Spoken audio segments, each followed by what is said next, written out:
কেউ আমায় চাও না যে, যদি ওই চুল কাটা ওই শাড়ির ভাজে।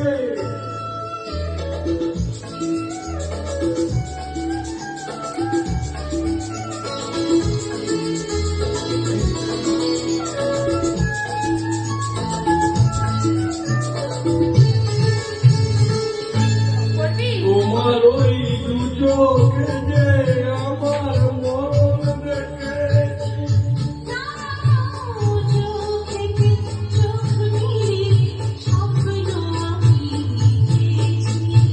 তোমার ওই দু চোখে যে